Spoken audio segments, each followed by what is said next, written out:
La microbiología y el examen se acerca, así que estúdiale muy duro.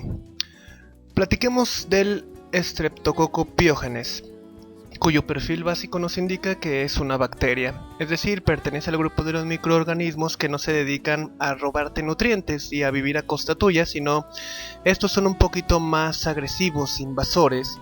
Tienen factores de riesgos distintos, aunque algunos se pueden parecer, al igual que ciertos sitios anatómicos en el cuerpo en el que prefieren invadir, pero ciertamente son más frecuentes y más peleoneros.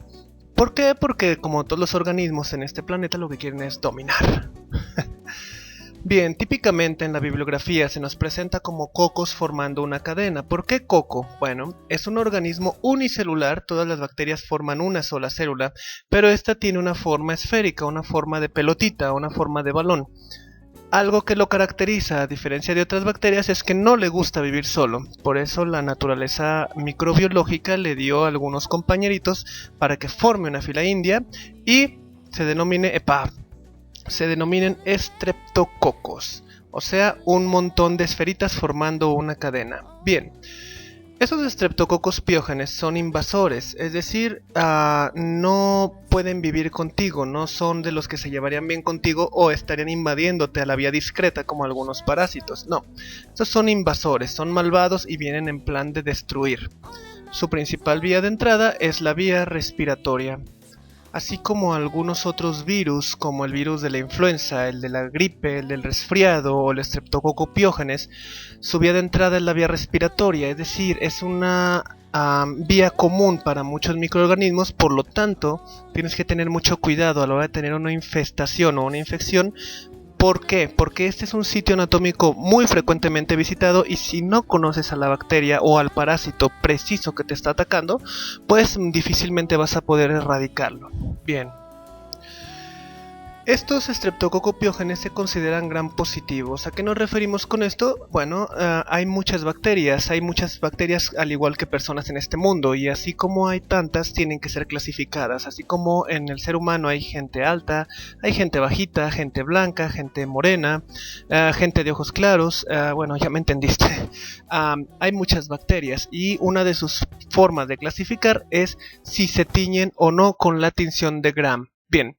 Christian Gram fue un microbiólogo danés, el cual combinó un procedimiento con la muestra de secreciones de una persona infectada, aplicó ciertos pasos que aquí te los pongo en suma, y descubrió que al aplicar esta tinción y ese procedimiento ideado por él, había bacterias que se pintaban de púrpura, a las que denominó Gram positivo, y había bacterias que se teñían de rojo, a las que denominó Gram negativo, dando un paso muy importante en la investigación microbiológica. ¿Por qué? Porque dentro del caos que era tanta bacteria, él pudo clasificar entre los púrpuras y entre los rojos. Bien, entonces, si tú un día haces la tinción de Gram con la secreción de una persona infectada y empiezas a ver esferas formando filas y que se tiñen de púrpura, tienes un Streptococcus gram positivo. Bien, como habíamos mencionado, esta bacteria puede generar portadores asintomáticos, es decir, puede vivir contigo el estreptococo y que no te des cuenta. Sin embargo, esto no es bueno ni a mediano ni a largo plazo por el riesgo de enfermedades sistémicas que puede hacer este estreptococo, como la fiebre reumática, cuestión que vamos a ver en un momento. Bien. Dentro de su carta de presentación, el Streptococcus pyogenes pertenece a los microorganismos aerobios, pero también se denomina que aguanta lugares sin oxígeno, dándole entonces el adjetivo o el acrónimo de anaerobio facultativo. ¿Qué quiere decir? Bueno, tú y yo para vivir necesitamos oxígeno. Bueno, así como nosotros lo necesitamos, algunas bacterias también pueden vivir en presencia de, pero cuando el oxígeno no existe o es denegado, tú y yo moriríamos. Algunas bacterias también, pero otras no. Y esas bacterias que pueden vivir con oxígeno y sin el oxígeno se denominan anaerobios facultativos. Y desde luego, si lo que les gusta es el oxígeno, pues simplemente el adjetivo del aerobio. Bien. ¿Dónde viven si es que están formando parte de tu cuerpo como un portador asintomático? Su sitio principal de residencia es la orofaringe y la cavidad nasal. ¿Por qué? porque es el lugar anatómico en tu cuerpo que más rápido recibe más cantidad de oxígeno por el aire que respiras. Bien, los lugares que va a atacar principalmente una vez estando dentro este estreptococo, como ya mencionamos, nariz, garganta, oído, pulmón, corazón, articulaciones, riñones, tejido subcutáneo, y hacer, si es que le das la oportunidad, un desastre a nivel de todo el cuerpo. Más adelante vamos a ver ese detalle.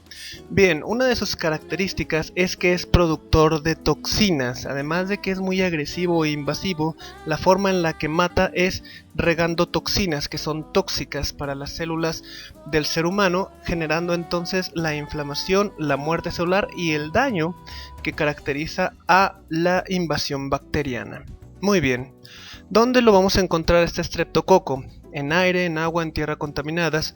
Por lo tanto, la higiene de las manos, la higiene personal, juega un papel muy importante en la prevención de estas infecciones.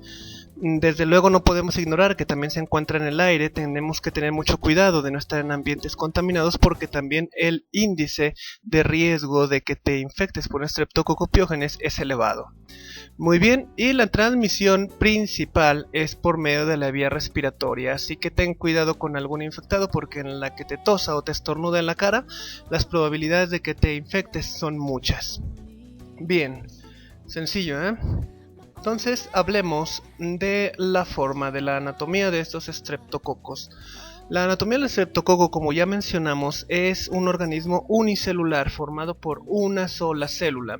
Bien, tiene una forma redondeada, esférica, y si nos vamos de afuera hacia adentro, vemos que su capa más externa se denomina cápsula. Esta cápsula es muy importante en la anatomía del estreptococo porque es la que contiene las toxinas, es decir, el contacto con la cápsula del estreptococo hará que libere sus toxinas y haya destrucción celular. Pero no solo eso tiene la cápsula, sino que también cuenta con una especie de cabellitos en toda su circunferencia que se denominan fimbrias. Esas fimbrias le ayudan porque son como cuerdas, son sogas de las cuales el estreptococo, una vez que llega a tu cuerpo, va a sostenerse y aferrarse de los tejidos. Es decir, el cuerpo no se va a quedar tan quieto cuando llega una bacteria a invadir. Por ejemplo, cuando llega un estreptococo a tu faringe, la faringe va a tratar de expulsarlo por medio del reflejo de la tos. Entonces, para evitar que la tos pueda expulsarlo del cuerpo, generó estas fimbrias para anclarse muy bien a tu cuerpo y no irse tan fácil. Entonces hay que tener mucho cuidado con estas. Si vamos más hacia el centro, nos vamos a encontrar una doble capa que constituye la pared celular. La pared celular bacteriana es una estructura anatómica muy importante dentro del mundo de la microbiología, porque es ahí precisamente donde se encuentran muchos factores de toxicidad, muchos factores de agresividad bacteriana, y también es el sitio donde se anclan ciertos antibióticos para asesinarla.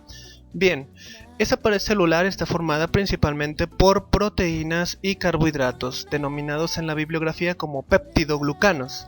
Bien, por debajo de esta pared celular, al igual que en la célula humana, se encuentra una membrana hecha de grasita, hecha de lípidos. Esa membrana celular le ayuda al estreptococo a tener su forma esférica y a dar un sostén anatómico. Y por dentro de esta se encuentra, al igual que en la célula humana, agua, formando el citoplasma, el cual a su vez contiene los organelos intracelulares. Algunos son parecidos a la célula humana, como la mitocondria, donde agarra fuerza, donde hay energía para que el estreptococo haga de las suyas, los ribosomas para que produzcan proteínas y nutrientes para la misma vitalidad de esa bacteria o para la producción de sus toxinas, que al final son depositadas en su pared celular, y su cadena de ADN, que a diferencia de la célula humana, esta cadena de ADN está libre en el citoplasma, no está súper enrollada en un cromosoma ni encerrada en un núcleo. Bien, eso nos quiere decir entonces que todos los estreptococos son esta celulita, una de ellas, otra de ellas, otra de ellas, otra de ellas, otra de ellas, formando las cadenitas en línea india. ¿Por qué te especifico tanto la línea? Porque hay otra bacteria que tiene también muchos componentes, muchos cocos, pero en una forma un poquito más amontonada, que es el estafilococo. Pero bueno, ya hablaremos de eso. Es muy importante hacer recalcar en esta diapositiva de la forma de la bacteria estos componentes, tanto su cápsula como sus fimbrias, como algunas partes de su pared celular, son ricas en ácido hialurónico, fibronectina, proteínas, lípidos y carbohidratos que son muy similares a los del cuerpo humano.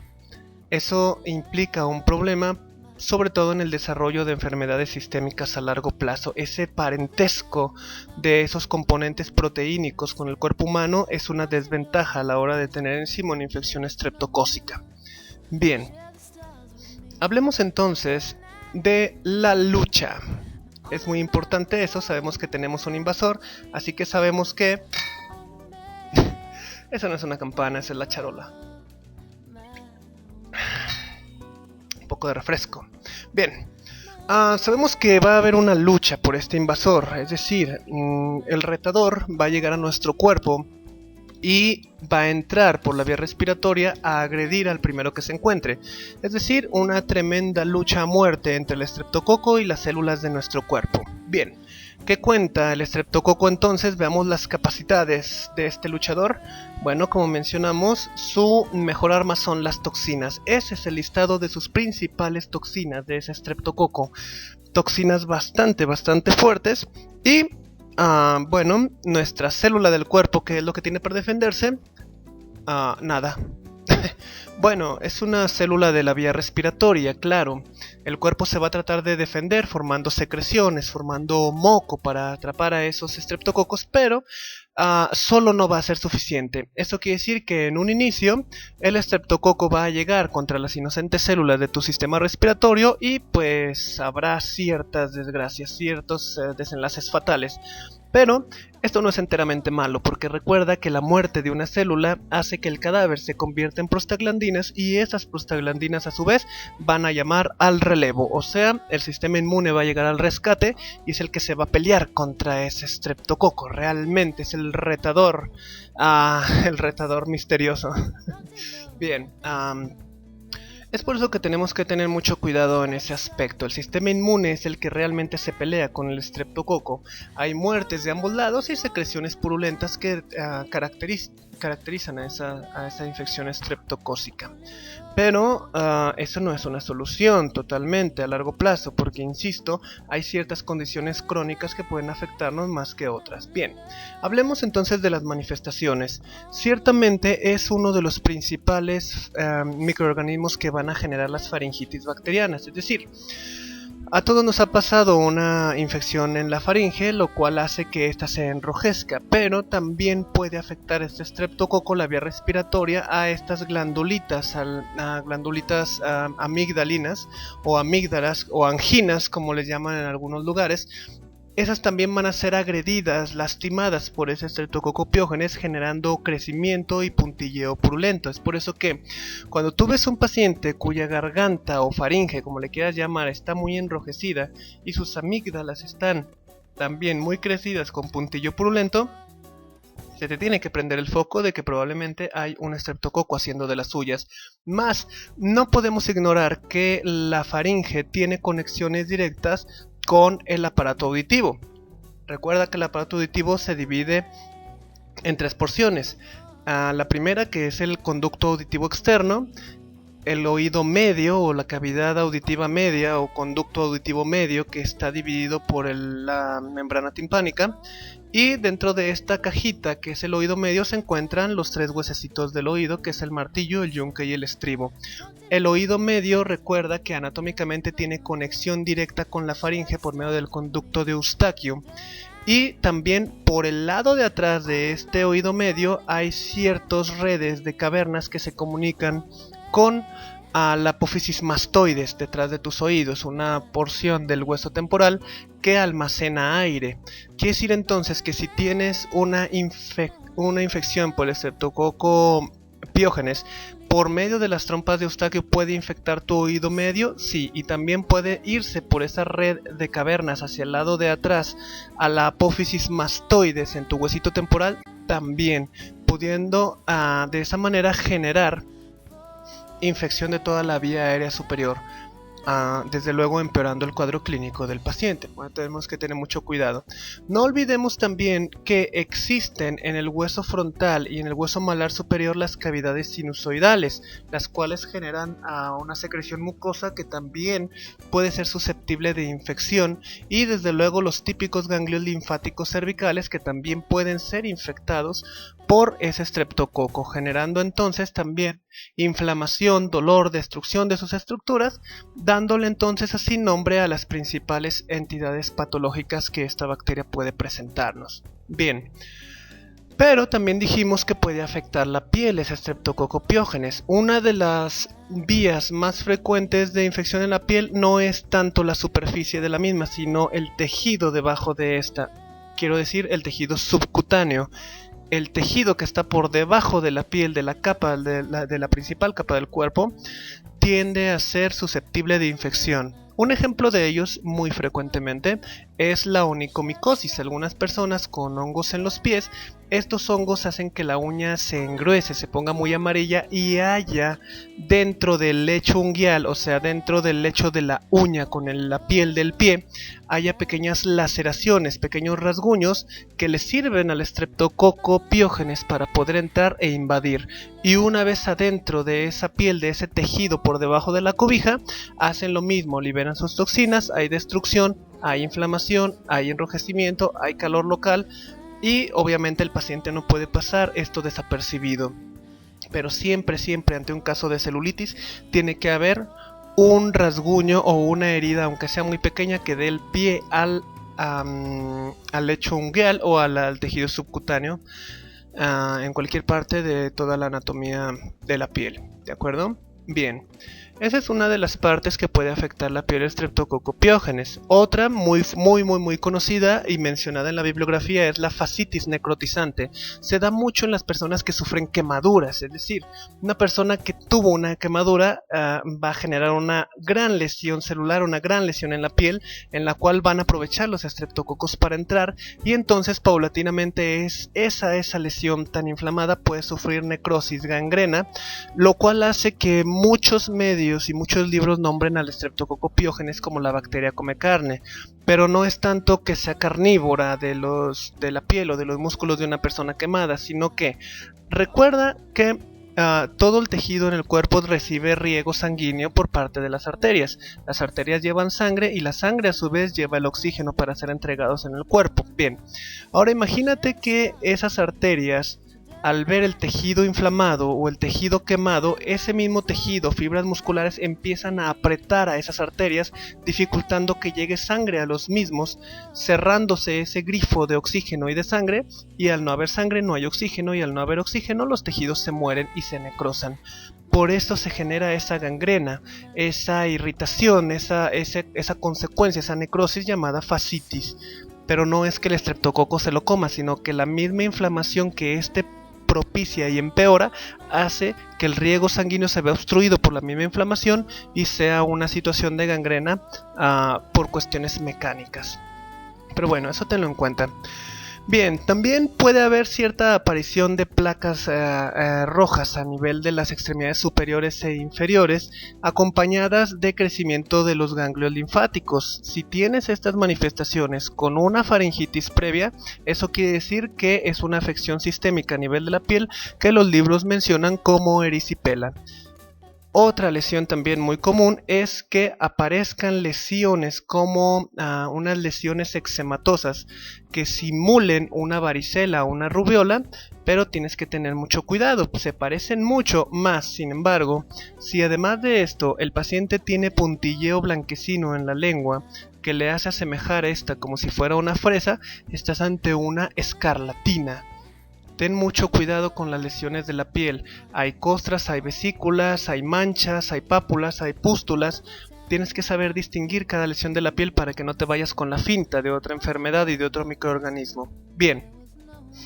El Streptococcus pyogenes hace juego con un compañerito que se llama Staphylococcus aureus y afecta también muy frecuentemente la cara de los niños, sobre todo la piel que está alrededor de los orificios naturales, ya sea el oído, la nariz o la boca, generando entonces costras costras que revientan, vesículas que revientan y dan una secreción amarillenta, una condición que se llama impétigo, y esa es muy característico porque la secreción, la irritación alrededor de los orificios de la cara se mencionan como costras mielicéricas, costras con miel untada, pero bueno, obviamente no es miel. Es la secreción de la infección que puede dar tanto el Staphylococcus aureus como el Streptococcus pyogenes. Después hablaremos de eso, del Staphylococcus aureus, pero tienes que tener en cuenta que ambos pueden jugarla de la misma manifestación. Muy bien. Entonces, esas son las principales manifestaciones del Streptococcus pyogenes. Ahora hablemos de lo que importa o lo feo a largo plazo. Es que el Streptococcus pyogenes llega y te va a infectar esas partes, tanto nariz, oído como faringe. No hay ningún problema. Todos hemos sufrido alguna vez una faringitis. El pleito radica en que se va a enfrentar contra el sistema inmune. Acuérdate que es el principal relevo, el que principalmente se va a pelear con el estreptococo. El otro es una víctima inocente. El problema es que muchas personas no creen en el uso de los antibióticos y dicen, yo confío en mi sistema inmune y me va a quitar la bacteria. A fin de cuentas se pelean, ¿no? Eso es muy válido, tiene toda la razón. Sin embargo, la cuestión del tiempo tiene mucho que ver. ¿Por qué? Porque en algunas personas, no en todas, su sistema inmune, de tanto tiempo estar expuesto al Streptococcus pyogenes, llega un momento en el que se confunde y empieza a ir a atacar otras partes del cuerpo. ¿Cuáles son estas partes del cuerpo? Estas principalmente. Y es entonces donde uno se pregunta, bueno, ¿qué sucedió? ¿Por qué mi sistema inmunitario genera un ataque en contra de órganos que son míos? ¿No se supone que fue contratado para defenderme? Sí. Pero como dijimos, el factor del tiempo, mientras más prolongadamente esté un Streptococcus pyogenes en tu cuerpo y tú seas una de esas personas predispuestas a desarrollar esa enfermedad que los libros le denominan reacción cruzada inmunológica. Quiere decir que el estreptococo se deja ir contra estos órganos de tu cuerpo creyendo que son Streptococcus pyogenes. Simpático, ¿no? Como de película. Pero recuerda, cuando hablamos de la forma del estreptococo dijimos que había un factor muy importante y era el ácido hialurónico, la fibronectina. Esos componentes anatómicos del propio microorganismo son muy parecidos a estructuras en tu cuerpo, es decir, corazón, riñones, articulaciones, piel, cerebro y el tejido subcutáneo tienen mucha presencia de ácido hialurónico y fibronectina como el Streptococcus pyogenes. Quiere decir que entonces el sistema inmune, el sistema de defensa está ejerciendo una defensa legítima. ¿Por qué? Porque se acostumbró tanto a la presencia del Streptococcus pyogenes que de repente empezó a notarlo en otros órganos y va a destruirlo, generando obviamente disfunción de esos órganos vitales, produciendo estas consecuencias. Posteriormente hablaremos de cada una de esas, me faltan muchas presentaciones, voy iniciando. Bien, a esta condición se le conoce en los libros de medicina interna como la fiebre reumática. De hecho existe una serie de criterios mayores y criterios menores, ahí están, para que puedas diagnosticarlo si es que tu paciente o tú lo tienes. Es por eso que tienes que tener mucho cuidado y si sospechas de un Streptococcus pyogenes eliminarlo inmediatamente. Tener mucho cuidado, ¿por qué? Porque no es simplemente una faringitis que te está afectando, sino un riesgo inminente a largo y mediano plazo para la función de tu cuerpo. Y desde luego es muy importante también tener en cuenta si el sistema inmune es competente. Por las personas que tienen enfermedades debilitantes puede haber una infección generalizada y riesgo de muerte, condición que se denomina el choque séptico o el choque séptico estreptocóxico. Una combinación de palabras, ¿eh? Bien. Bueno, hablemos del diagnóstico entonces. El diagnóstico la mayoría de las veces va a ser clínico. ¿Por qué? Porque ya sabemos que la principal vía de afección en una persona es la respiratoria. Entonces quiere decir que si tú tienes una persona con los síntomas que concuerdan y con los factores de riesgo, por ejemplo el personal hospitalario, en el caso de personal de enfermería que trabaja en el área de infectología, pues más de alguna ocasión le van a toser en la cara y más de alguna ocasión no va a tener un cubrebocas puesto, muy mal hecho, hay que tener mucho cuidado con eso. Y la infección por el Streptococcus pyogenes puede ser un hecho inminente si conoces los factores de riesgo y la vía de transmisión. Bien, a fin de cuentas, ¿qué es lo que queremos hacer? Encontrar al estreptococo, ya sea que lo intuyamos por las cuestiones clínicas y factores de riesgo, o que busquemos su toxina en la sangre del paciente o que tiñamos con la tinción de Gram una secreción infectada para ver si hay Streptococcus púrpuras, o buscar al sistema inmune, a los anticuerpos. Acuérdate que el sistema inmune, una vez que genera memoria, se denomina anticuerpo. Buscar el anticuerpo que esté yéndose en contra de la bacteria o de sus toxinas. Estas son las vías principales del diagnóstico del estreptococo, y lo importante y lo prioritario es establecer un tratamiento. Estos son los principales antibióticos a los cuales todavía es muy sensible ese estreptococo, y no te dejes engañar, usa el antibiótico. ¿Por qué? Porque tienes que acortar la estancia y permanencia de ese estreptococo piógenes si es que no quieres que te pegue la fiebre reumática. Alguien puede decir, a mí nunca me ha pasado y siempre he tenido faringitis y se me quitan solas. Que bueno, tal vez tu cuerpo no es predispuesto a eso, pero ¿para qué arriesgarse? Bien. Sencillo, ¿eh? Es todo por el estreptococo piógenes. Obviamente estos son clases, digamos un brochazo superficial. Tienes que completarlo con el atlas o con tus apuntes. Pero bueno, cualquier queja, sugerencia o comentario, estoy a tus órdenes. Y desde luego no se me olvida, la persona que le debo la de Strongyloides estercolaris, ya estoy en eso. Síganse divirtiendo.